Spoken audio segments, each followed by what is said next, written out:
ونستعينه ونعوذ بالله من شرور أنفسنا وسيئات أعمالنا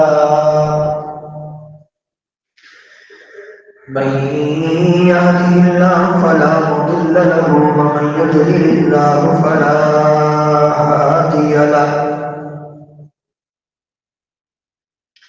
أشهد أن لا إله إلا الله وحده لا شريك له وأشهد أن محمدا عبده ورسوله صلى الله عليه وسلم.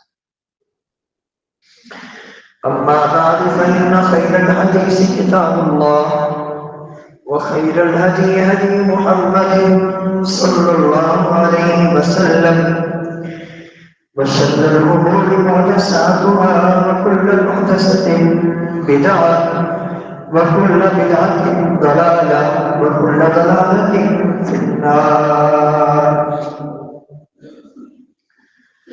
اللهم صل على محمد وعلى آل محمد كما صليت على إبراهيم وعلى آل إبراهيم إنك حميد مجيد. اللهم بارك على محمد وعلى آل محمد كما باركت على إبراهيم وعلى آل إبراهيم إنك حميد مجيد. أعوذ بالله من الشيطان الرجيم. بسم الله الرحمن الرحيم. يا أيها الذين آمنوا اتقوا الله حق تقاته ولا تموتن إلا وأنتم مسلمون. يا أيها الناس اتقوا ربكم الذي خلقكم من نفس واحدة وخلق منها زوجها وبث منهما رجالا كثيرا ونساء واتقوا الله الذي تساءلون به والأرحام إن الله كان عليكم رقيبا.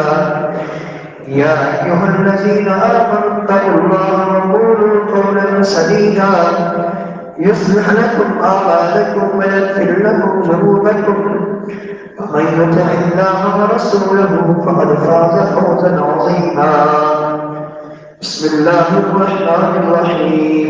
قل هو الله أحد الله الصمد لم يلد ولم يولد ولم يكن له كفوا أحد.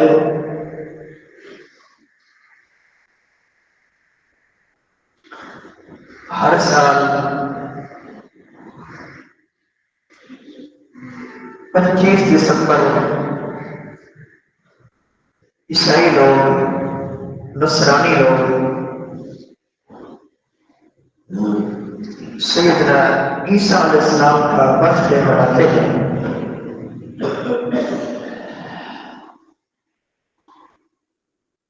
یہ دن خود عیسائیوں کے مذہب میں بھی ثابت نہیں ہے. ان کے اگر مذہب عیسائیت کو دیکھا جائے تو ان کے اپنے مذہب کی روشنی میں یہ دن منانا بدعت ہے. یہ بات کی ایجاد کردہ ہے.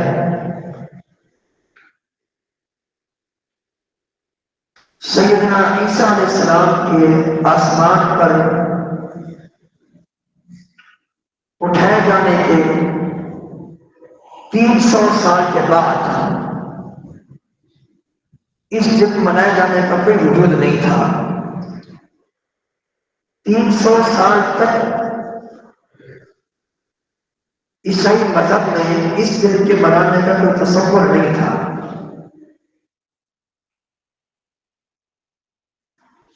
چوتھی صدی عیسوی عیسیٰ علیہ السلام کے آسمان پر بلند کیے جانے کے 300 سال کے بعد چوتھی صدی عیسوی میں ایک پادری نے کسی دنیا پرست شخص کے ساتھ مل کر اس دن کو منانے کی ابتدا کی. اس سے پہلے عیسائیت کے مذہب میں، عیسائیوں کے مذہب میں، ان کے دین میں اس دن کا بالکل منائے جانے کا تصور نہیں ہوا کرتا تھا۔ تمام مؤرخین نے اس بات کی صراحت کی ہے کہ عیسائی مذہب کی روشنی میں یہ دن منانا بدعت ہے۔ جب ان کے اپنے مذہب میں یہ دن منانا بدعت ہے تو مسلمان کو چاہیے کہ نہ تو یہ دن جو وہ مناتے ہیں ان کی مبارکباد دیں، اور پھر ہر سال 25 دسمبر کو وہ صرف یہ دن نہیں مناتے ہیں بلکہ اپنے ایک باطل عقیدے کی وہ نشر و اشاعت کرتے ہیں، اپنے باطل عقیدے کا وہ اظہار کرتے ہیں۔ وہ ان کا باطل عقیدہ یہ ہے کہ نعوذ باللہ العیاذ باللہ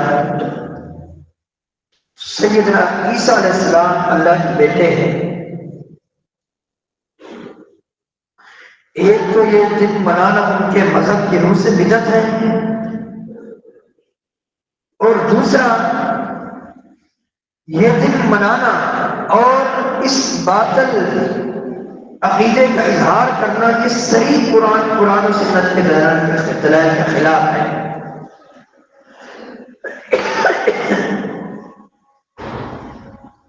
اللہ تعالیٰ نے عیسائیوں کے کفر کو صراحتاً ثابت فرمایا،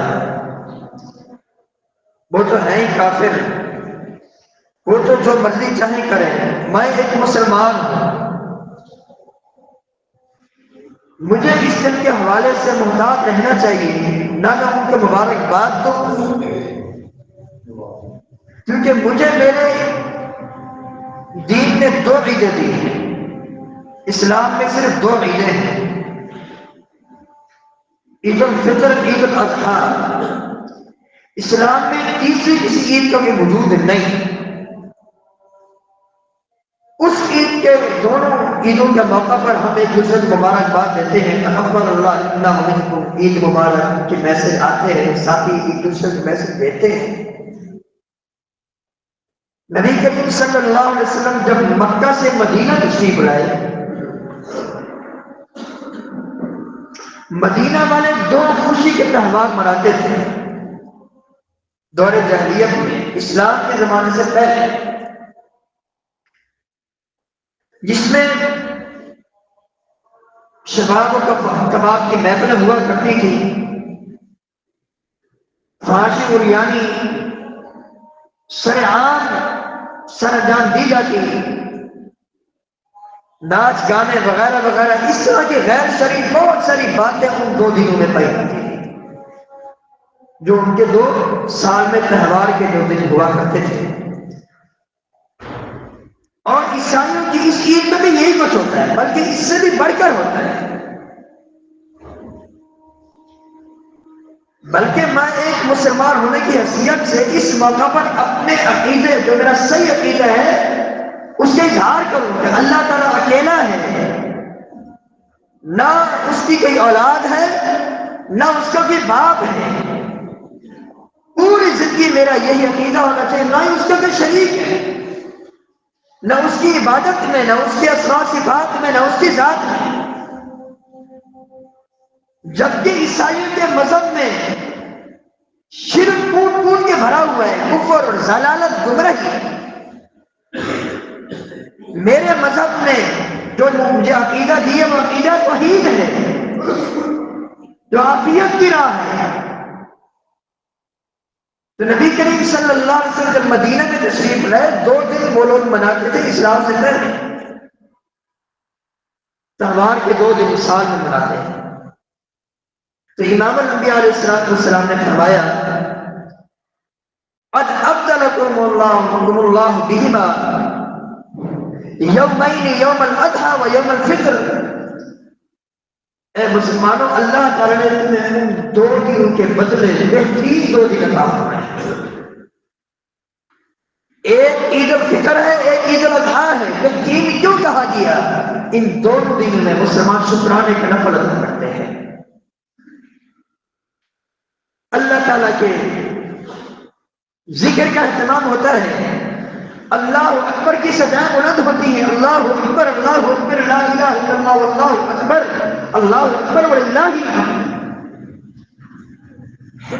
پھر عید الاضحیٰ کے موقع پر مسلمان 2 رکعتیں پڑھ لینے کے بعد سنت ابراہیم پر عمل کرتے ہوئے اپنے قربانی کے جانوروں کے گردنوں پر چھریاں پھیرتے ہیں، اللہ کا شکر ادا کرتے ہیں۔ اس وجہ سے آپ نے ان 2 دنوں کو، جو کہ عید الفطر ہے، عید الاضحیٰ ہے، غیر مسلموں کی تمام عیدوں سے بہترین دن قرار دیا، بہترین عیدیں قرار دیا۔ ہمارے لیے یہی کافی ہے۔ میں ایک مسلمان ہونے کی حیثیت سے میں کیوں کسی عیسائی کو اس کی عید کی مبارکباد دوں اور جا کر اس کو یہ بولوں نعوذ باللہ میری کرسمس؟ اس کا معنی آپ سمجھتے ہیں کیا معنی؟ سوشل میڈیا کا دور ہے، یہی لفظ لکھے آپ کو گوگل پہ اس لفظ کا معنی سمجھ میں آتا ہے۔ نعوذ باللہ، اس لفظ کا معنی یہ کہ مبارک ہو اللہ تعالیٰ نے بیٹا دیا، یہ اس لفظ کا معنی ہے۔ یہ شریف کفر ہے۔ میں نے عرض کیا ان کے مذہب میں تو آزادی ہے، وہ جو چاہے کریں، لیکن میں مسلمان ہونے کی حیثیت سے مجھے چاہیے کہ میں کبھی اس کو مبارکباد نہ دوں۔ کتنے نام نہاد مسلمان ہیں، بڑے بڑے بڑے وفاقی وزراء کیوں نہیں، آج پھر ان کو مبارکباد دے رہے، ان کی خاص جو محفلیں ہیں، نعوذ باللہ میری کرسمس کے حوالے سے وہ ان میں جاتے ہیں، کیک کاٹتے ہیں، جبکہ عیسائی مذہب کی اپنی روح سے یہ دن منانا بدعت ہے۔ ان کی اپنی شریعت جتنی بھی اناجیل ہیں ان کے ہاں، بھلے وہ تعریف شدہ ہی کیوں نہیں، تمام اناجیل عیسیٰ علیہ السلام کے ولادت کے دن کے منانے کے حوالے سے خاموش ہے۔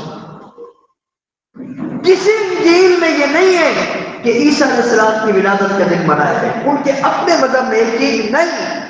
تو میں ایک مسلمان ہونے کی حیثیت سے کیوں ان کو مبارکباد دوں؟ اور ضمن یہ بات بھی ذہن نشین رہے، جس طرح اللہ تعالیٰ کی اولاد نہیں، وہ اولاد سے پاک ہے، اس کی بیوی نہیں، وہ بیوی سے پاک ہے، وہ کسی کا باپ نہیں، اس کا والد نہیں، بیائی نہیں ہے۔ اسی طرح ضمن یہ بات بھی ہمیں سمجھنی ہوگی، اللہ تعالیٰ ہر قسم کی شراکت سے پاک ہے اور منزہ ہے۔ اللہ تعالیٰ کا فرمان وَاتَّخَذُوا مِن دُونِهِ آلِهَةً، ان لوگوں نے، مکہ کے مشرکوں نے اللہ کے علاوہ ایسوں کا معبود بنا لیا، لا يخلقون شيئا، جو کچھ بھی پیدا نہیں کر سکتے بلکہ وہ خود پیدا کیے گئے، ولا يملكون لأنفسهم ضرا ولا نفعا ولا يملكون موتا ولا حیاتا ولا نشورا،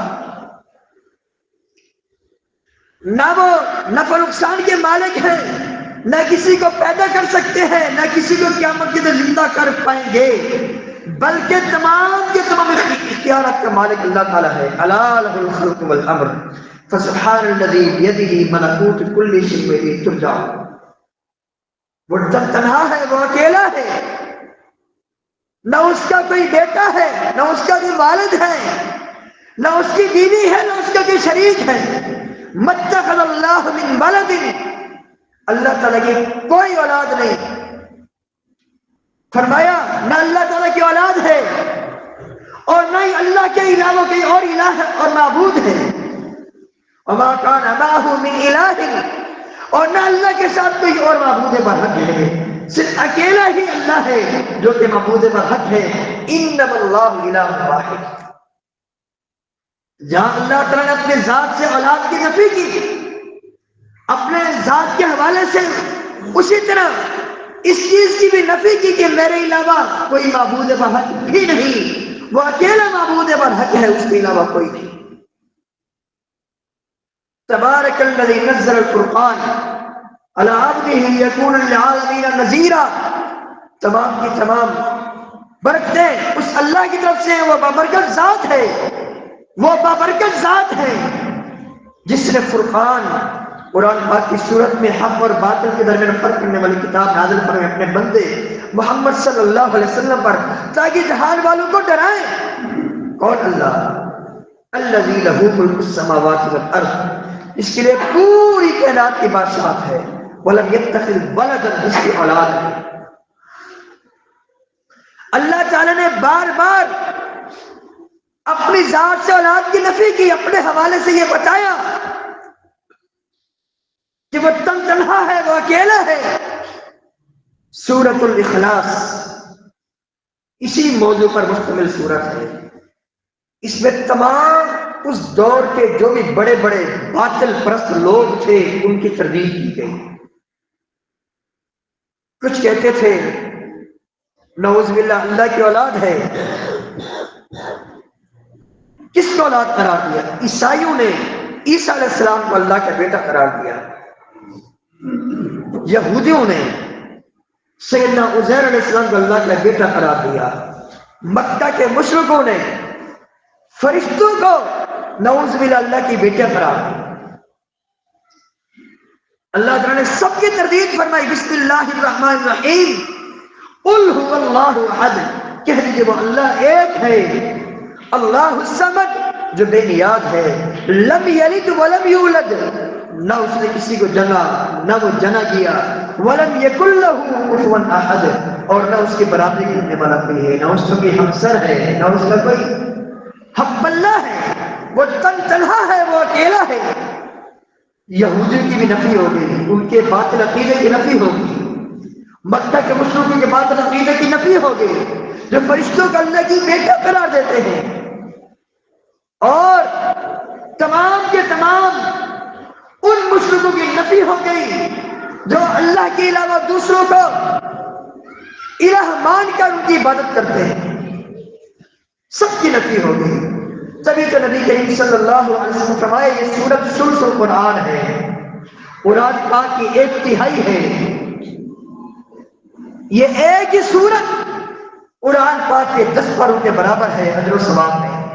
نبی کریم صلی اللہ علیہ وسلم کے دور میں ایک شخص ہر نماز کی رکعت کے آخر میں، نماز کی رکعت کے آخر میں جہاں سورۃ الفاتحہ کے بعد کوئی اور سورت پڑھتا، اس سورت کی بھی ساتھ تلاوت کرتا۔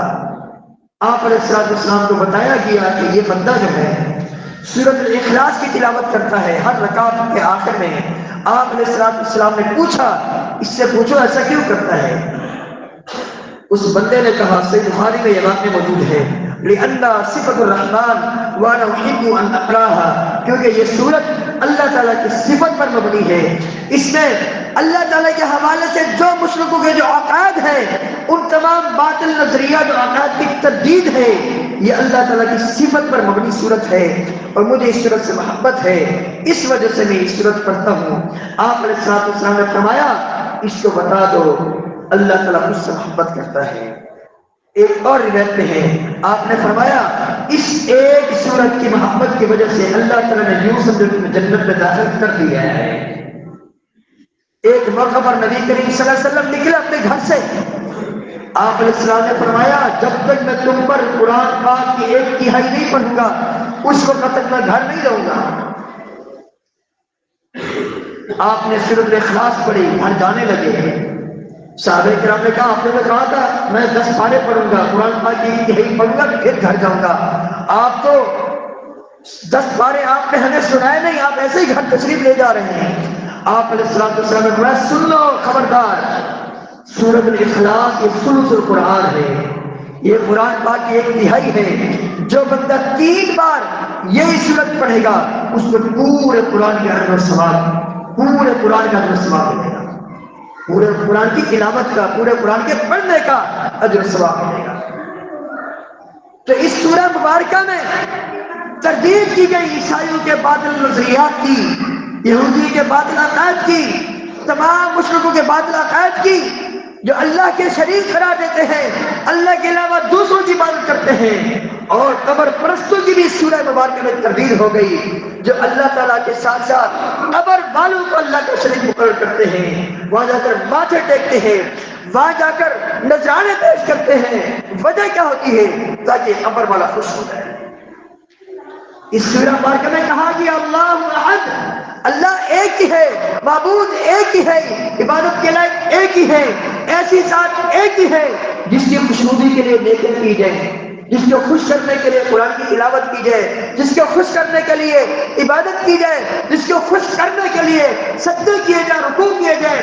جسی کے آگے سجدہ ہو، جس کے آگے رکوع ہو، جس کے آگے ادب کے سامنے ادب کے ساتھ کھڑا ہونا ہو، وہ ایک ہی ذات ہے، وہ اللہ کی ذات ہے. تمام کے تمام قبر پرستوں کے باطل نظریات کی تردید ہو گئی.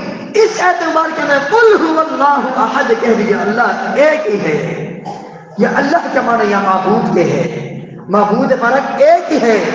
باقی جس قبر والے کی عبادت کی جا رہی ہے وہ معبود نہیں، لوگوں نے اسے طاغوت بنا دیے ہے، وہ طاغوت ہے. اگر وہ خود اپنی عبادت کے بچا تھا، وہ خود طاغوت بنا بیٹھا تھا، جیسے فرعون نے کیا، جیسے فرعون تھا. اگر لوگوں نے اس کو دفنانے کے بعد اس کی عبادت شروع کر دی، اس کی قبر پر جا کر نظر و نیاز نذرانے پیش کیے، اس کو خوش کرنے کے لیے دیگے بکرے چھترے ذبح کیے اس کو خوش کرنے کے لیے، لوگوں نے اس کو طاغوت بنا دیا. وہ خود طاغوت نہیں تھا، وہ تو اللہ کا ولی تھا، اللہ کا بزرگ تھا. ضمناً تمام کے تمام دنیا کے قبر پرستوں کی تردید ہو گئی. اس اعتبار کے لیے قل هو اللہ احد کہہ دیجیے، اللہ ایک ہی ہے، وہ ایک ہی ذات ہے جو عبادت کے لائق ہے، جو مستحق عبادت ہے. جس کی عبادت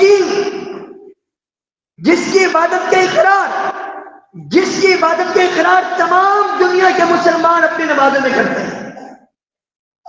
ایاک نعبد و ایاک نستعین، کیا کہتے ہو نماز میں؟ اے اللہ خاص تیری ہی عبادت کرتے ہیں.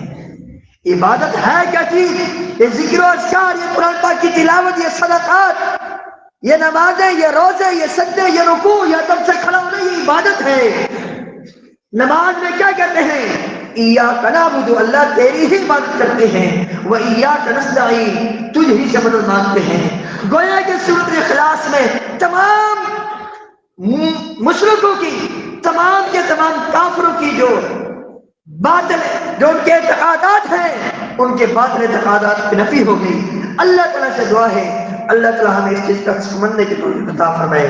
یاد رکھیے یہ دن، یہ خوشی کا دن، یہ عیسائیوں کا ہے، یہ ہمارا نہیں ہے. جن کے لیے اللہ تعالیٰ جہنم کی آگ پیدا کی ہے، یہ میں نہیں کہہ رہا. صحیح بخاری کی حدیث سے آخری بات کر کے ٹائم ہو چکا ہے، بات ختم کرتا ہوں. کل قیامت کے دن ہوگا، اللہ تعالیٰ یہودیوں سے پوچھے گا، یہودیوں یہ کب کی بات ہے جب سارے کے سارے کفار جہنم میں چلے جائیں گے، باقی 3 قسم کے لوگ رہیں گے، 3 اہل کتاب رہیں گے. مسلمان جن کو قرآن دیا گیا وہ میدان محشر میں رہیں گے، یہودی جن کو تورات دی گئی وہ میدان محشر میں کھڑے ہوں گے، عیسائی جن کو انجیل دی گئی. یہ 3 گروہ میدان محشر میں موجود ہے، باقی سارے دنیا کے کافر جہنم میں جھونک دیے جائیں گے. اللہ تعالیٰ یہودیوں سے پوچھے گا، یہودیوں کیا چاہیے؟ پہلے تو پوچھے گا تم کس کی عبادت کرتے تھے؟ نعوذ باللہ یہودی کہیں گے ہم اللہ کے بیٹے عزیر کی عبادت کرتے تھے. اللہ تعالیٰ کہے گا تم جھوٹ بولتے ہو، اللہ کا تو بیٹا تھا ہی نہیں. کیا چاہیے؟ بولیں گے پیاس لگی ہے، پانی چاہیے. اللہ تعالیٰ فرشتوں سے بولے گا جاؤ فرشتوں کو لے جاؤ. آگے جائیں گے، ان کو شراب نظر آئے گی، ریت نظر آئے گی چمکتی ہوئی جو دور سے معلوم ہوتی ہے پانی ہے. آگے جہنم میں ان کو چھوڑ دیا جائے گا، یہ جہنم میں جائیں گے. عیسائیوں سے اللہ تعالیٰ پوچھے گا عیسائیوں کس کی عبادت کرتے تھے؟ عیسائی یہی کہیں گے ہم نعوذ باللہ اللہ کے بیٹے عیسیٰ کی عبادت کرتے تھے. اللہ تعالیٰ عیسائیوں سے پوچھے گا عیسائیوں کیا چاہیے؟ اے اللہ میدان محشر کی سختی برداشت نہیں ہو رہی، پانی چاہیے، پیاس لگ رہی ہے. اللہ تعالیٰ عیسائیوں کو کہے گا جا عیسائیوں اس طرح فرشتوں کو بولے گا اس کو لے جاؤ، ان کو لے جاؤ. آگے جائیں گے جہنم میں ایندھن بن جائیں گے. باقی صرف اور صرف موحدین ہی باقی بچیں گے. اللہ تعالیٰ جن کے سامنے اپنی بجلی ظاہر کرے گا، سارے دنیا کے موحدین متقین پرہیزگار، اللہ اجعلنا منہم، اللہ تعالیٰ ہمیں ان میں سے بنا دے. اللہ تعالیٰ ان سے پوچھے گا کس کے انتظار میں ہو؟ وہ بولیں گے رب العالمین کے انتظار میں ہے۔ اللہ تعالیٰ اپنی شکل چینج کر کے آئے گا، وہ کہیں گے نہیں ہمارا رب وہ ہے جس کا تعارف ہمیں انبیاء علیہ السلام کی زبانی، قرآن پاک کی زبانی پتہ چلا۔ پھر اللہ تعالیٰ اپنی اصلی حالت میں ان کے پاس تشریف لائے گا، وہ اللہ تعالیٰ کی پنڈلی کو ظاہر ہوتا ہوا دیکھتے ہی سجدے میں گر جائیں گے، آخر کار ان کی کامیابی کا فیصلہ ہوگا۔ یہ ساری باتیں عرض کرنے کا مقصد یہ ہے، آپ خود اندازہ لگا لیں، قیامت کے دن تینوں جماعتیں جمع ہوگی، لیکن یہودی جہنم میں جائیں گے، عیسائی جہنم میں جائیں گے، ایک جماعت باقی رہے گی، موحدین کے متقین پرہیزگار۔ میں نے انشاءاللہ جب جانا ہی جنت میں ہے تو پھر کیوں میں عیسائیوں کے پیچھے چلوں؟ کیوں میں ان کے عیدوں کی ان کو مبارکباد دوں؟ مسلمان ہونے کی حیثیت سے، غیرت مند مسلمان ہونے کی حیثیت سے یہ تقاضا ہے میرے غیرت مند ہونے کا کہ میں ان کی عید پر نہ ان کو مبارکباد دوں، اور نہ ہی ان کی عیدوں میں شریک ہوں، اور نہ ہی ان کے جا کر کرسمس کے کیک کاٹوں۔ ایسا کروں گا تو گویا کہ نعوذ باللہ میں اپنے دین کی طرف غداری کر رہا ہوں۔ اللہ تعالیٰ ہمیں اپنے حفظ و امان میں رکھے، اپنے عقائد کی اللہ تعالیٰ ہمیں حفاظت کرنے کی توفیق عطا فرمائے۔ استغفر اللہ لی ولکم ولسائر المسلمین۔